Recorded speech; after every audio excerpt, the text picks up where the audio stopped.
Today we're going to continue our series on primer seating depth.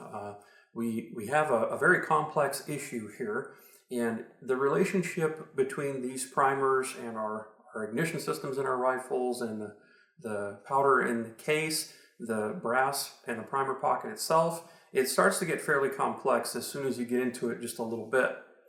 So today we're going to separate a little bit of the academic discussion from the practical application. Through talking with people over the past week or so, I've come to realize that there's a tremendous amount of academic discussion that's taking place, but not much in the way of actual testing. And so the questions that are coming up and observations, and of course some of these questions are in the form of hostile skepticism. And things like, well, if we're seating the primers using the top of the rim, then why would we be measuring it from the base? And that's a really common one because there's a lot of people that they kind of sit on the sidelines and they're actively looking for something to poke and throw rocks at. There's going to be a future video where I'm going to outline in detail and take you through a step-by-step process on how to perform a primer seating depth test.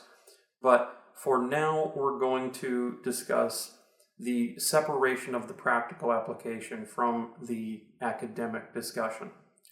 So, academically, there's a tremendous amount to think about here. And it can be a little bit confusing trying to determine what is important, and then two, there's a very strong desire for some people to be able to figure this all out. And it's important to realize that the practical application doesn't require you to necessarily understand all of the specific relationships and physics that are at play. Realistically, the practical application just requires you to be able to take some measurements and then shoot a test. It's extraordinarily simplistic to see positive results when using the CPS to seat primers, when using the primeware to measure all of your various measurements. It is very easy to see results from this. Academically, however, it's very complicated because there's a lot of things going on and there's a lot of things that require a specific understanding of what relationship goes where and why we should think about it that way. So let's address some of the academic stuff first.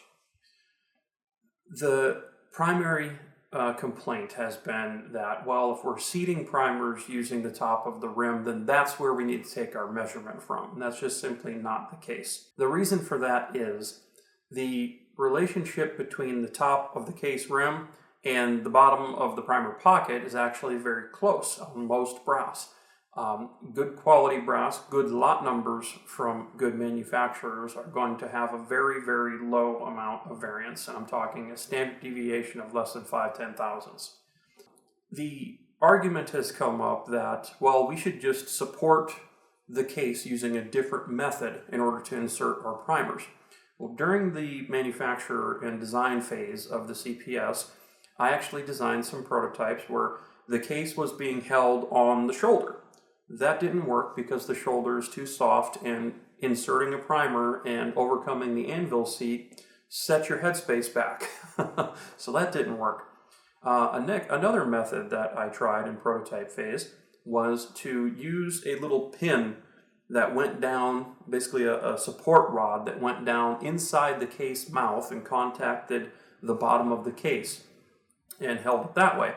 The problem here is a safety issue because when you cap off the top of the flash hole, if a primer were to detonate, it has nowhere to go. And so it's going to be very explosive and very dangerous as that shrapnel flies out the bottom of the case. So the case head and the case rim on these cartridge cases are extremely hard. I'm talking in relative terms, relative to the rest of the case. The case rim is very hard. It's actually the most suitable place that we can hold these cases. It is most apt to take the largest amount of abuse. And after all, it's designed for something to grab it and pull. And so pressing against that with a fair amount of surface contact on the entire circumference of the case rim, except for the very front portion, is actually a very very acceptable way to do this. Academically, then, the concern comes in, well, what about case rim thickness, and what about that rim thickness and rim locations and its relationship with the bottom of the pocket? And as I previously stated, a lot of brass is quite good. You can get a bad lot number, and it will be quite bad. But here's where the next academic discussion comes in. Uniforming of primer pockets, and why we shouldn't do that. If you look at how a priming tool primes, you can see that the case is pressed upwards and the top of the rim is contacting the bottom of the rim interface on the shell holder. And that relationship being quite good and close to the bottom of the pocket allows us to insert the primer with a degree of predictability and repeatability, okay? If we use a primer pocket uniformer, we are in essence transferring the uniformity that exists there to the base of the case. Because we're not priming on the base of the case, we're not using that as our indexing point when we're priming, the uniformity that exists there won't allow the priming tool to overcome it. Because the nature of these primer pocket uniformers, they have a tendency to, the cutting tool itself is not a great idea, right? When you're trying to cut something, if you were to talk to an outstanding machinist, it's just not a really fun and awesome thing to take the style of cutter that's being used on these and plunge it into a recessed pocket and try to cut a predictable amount of material. And then two, oftentimes we are supporting these cases with our hands, either just the case or the case and the cutting tool being supported by our hands. Now, human beings are not very repeatable. We're not like a robotic arm. So the nature of how we hold these cases, the predictability and consistency of how we hold these two things and run them together has a great bearing on how consistently we're able to make those cuts. So if you consider for a moment how difficult it is in a machining environment to hold 1/1000th of an inch, and granted with the machining that we have available today, it's getting easier and easier, but I can tell you as someone that handles machined parts quite often, having a 1/1000th variance is pretty common. You really have to start getting up there in expense of machining and the tools that you're using, the machines that you're running these parts on. And this is a machine, folks. This is a motor-driven, servo-driven, whatever it is, machine, and they tend to be very repeatable with the amount of force that they're applying to things. Human beings are not repeatable in that way. So ignoring for a second that there's a uniformity problem and transferring the uniformity that we have from the top of the case rim, transferring that to the base, ignoring that, let's say that we could do that perfectly while making the cut, actually using the uniforming tool and having it create less variance than 1/1000th to begin with is a tall order. That's not a trivial task. Let's say for the sake of argument that you were able to do that. We still have the variance that's created by the non-uniformities in the head stamp from case to case. And they're there, and if you were to take some of your cases, and this is especially true on a bad lot number of brass that had a bunter with some very sharp edges on it that created some raised lettering every now and again. These non-uniformities across the surface of the base of your case can translate into measuring errors, and if you're using a primer pocket uniformer that interface is there, well then you're compounding that error. So we have a series of compounding effects that are taking place here. One is we're transferring the uniformity away from the place where we want it to be, because that's the only place that our priming tools can actually effectively use it. We're transferring it to the base of the case. We're creating a uniformity problem due to our inconsistency of being able to run the cutting implement. We're also stacking that on top of a uniformity issue that exists by its very nature in the base, across the face of the base of these cases. due to the lettering and various other geographical effects that end up in these things. Now remember, the base of these cases is not exactly super protected, and 1/1000th of an inch is extraordinarily small. So it doesn't take much in the transport and manufacture of these cases for a ding or a little cut or a little scratch or something to find its way onto the base of the case that would be enough to create a problem. Now think, if your uniforming tool is coming up against the base, and let's say there's a little raised portion over here. Well, when your uniforming tool comes on that, it's going to sit up on one side and not the other. And it's not going to be coaxially aligned, and it's not going to cut the bottom of the primer pocket true. This is just one of the many physical machining-oriented realities that exist when trying to use these primer pocket uniformers. So moving past that part of it, we also have an issue with just getting the cutting implement into the hole without damaging the sidewall of the primer pocket.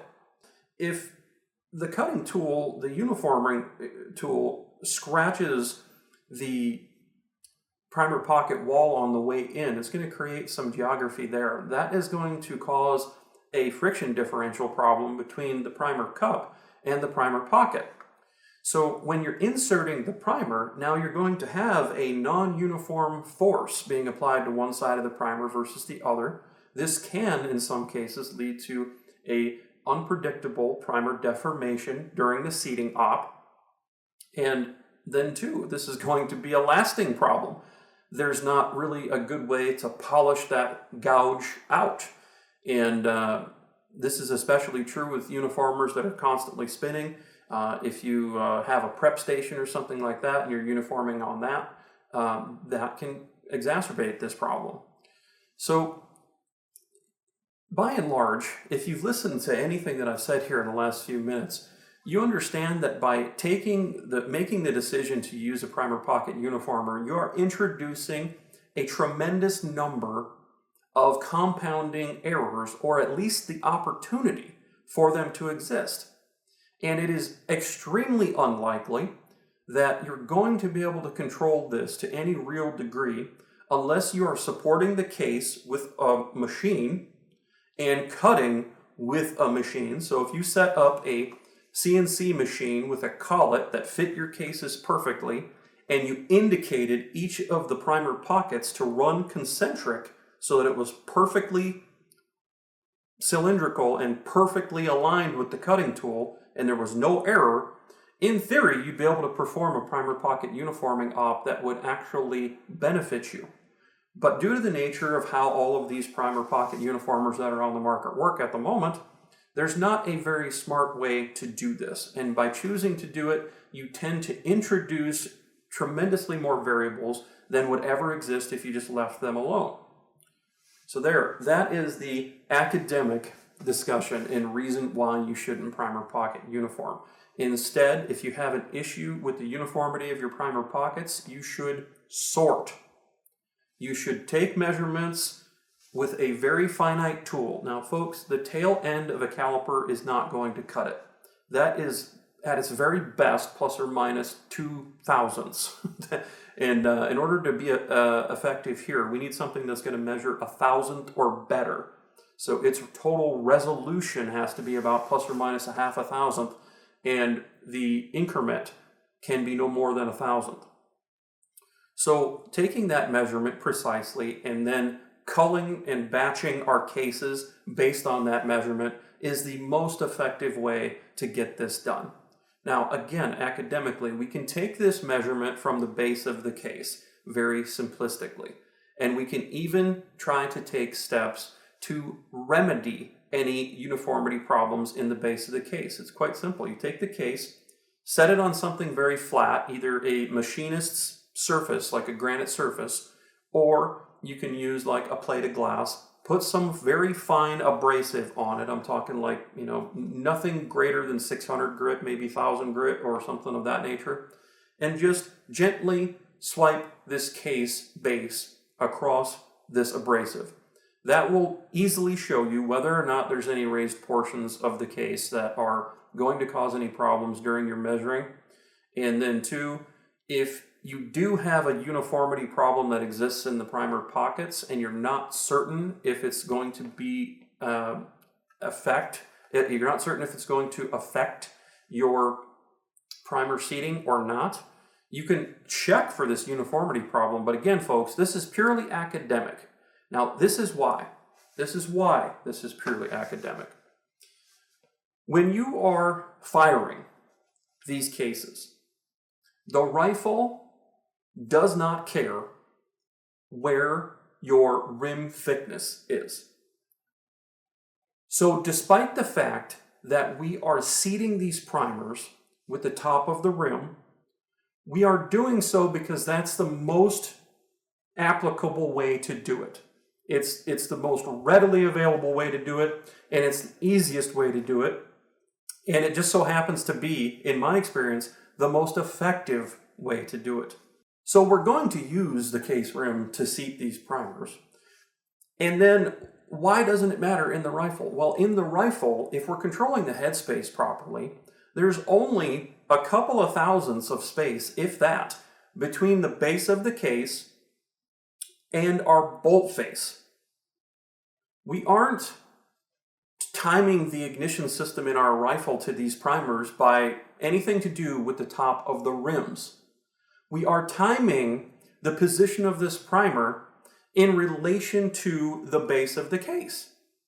That's the measurement that we actually want to get to. And if it were more expedient to take a measurement off the case rim, we could. However, it's not more expedient to do that. What we're looking to do is have a uniform position in relationship to the firing pin, or the fire control group in the rifle, the bolt face. Whichever datum point you decide works best in your head to think about this, I encourage you to use.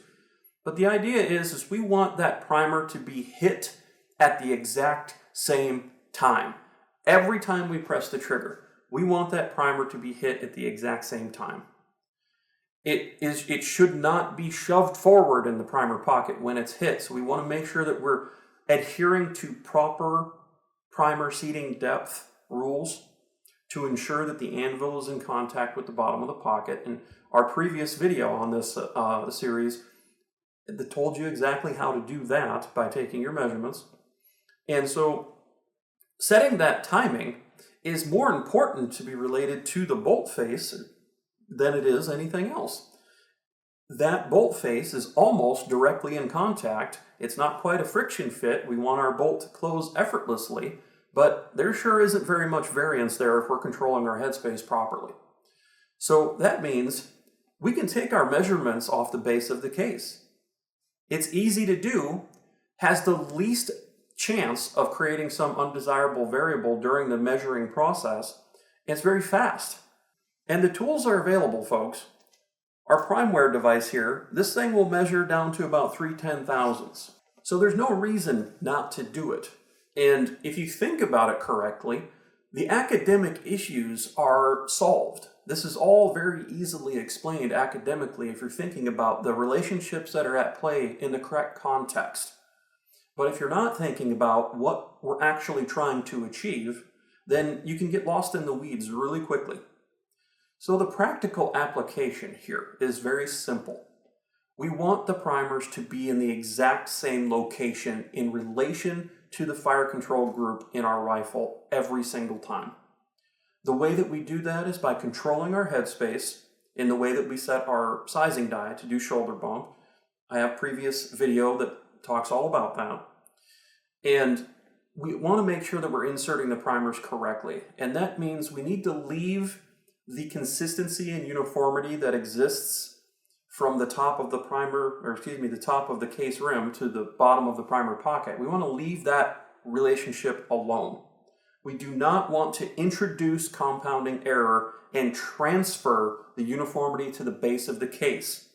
We want to use the priming tools that index off of the case rim, but then we can take our measurement off the base, because that is where our uniformity is going to actually affect our downrange performance. If we index off of the top of the rim during our measurement, and we saw that there was a uniformity issue but we measured off the base of the case and there was no uniformity issue, we know that measuring off of the base of the case is the one most likely to give the truest representation of where that primer is in relation to the fire control group in our rifle. Folks, suffice it to say, I have thought about this issue and tested this issue more than anyone that I've ever talked to. And thus far, regardless of what academic concerns and academic problems might have arisen, when I actually get a chance to talk to someone about this issue and explain the reality, take them through it step by step, they are in agreement every single time. Because this is not something that is foo-foo, pie in the sky, and very difficult to prove. This is very simply proven by performing a primer seating depth test. That too is being drastically misunderstood by people that are trying to do it. They don't understand what's taking place when they're performing the test, and so they're trying to use linear measurements to set up the test. So we're going to put out a video on that next, detailing the exact procedure for setting up a primer seating depth test. This is a procedure that I've been using in the tuning of my rifles and the tuning of my loads for the last 6+ years. And it works every single time. I've been hearing back from a tremendous number of customers that have been employing this technique. The ones that have called me and asked me specifically how they are to set up this test, in every single instance, I'm hearing positive feedback that they have at minimum reduced their extreme spread and standard deviation dramatically. And in the best case scenarios, we are seeing a dramatic improvement in their downrange performance. They are actually shooting better, and they are reducing flyers, and they're rounding out their groups, removing vertical and horizontal stringing by adhering to the simple principles of ignition timing.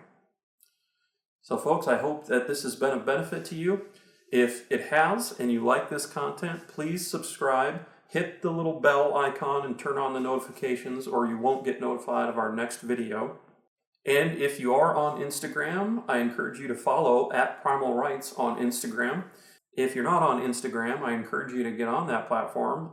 It's not as toxic as the other social media platforms. It's a creator's platform, so very much you can just surround yourself with the type of content that you want to see and the type of content that you agree with. It's kind of an echo chamber, really. But I thank you for all your support and viewership, and we will see you next time.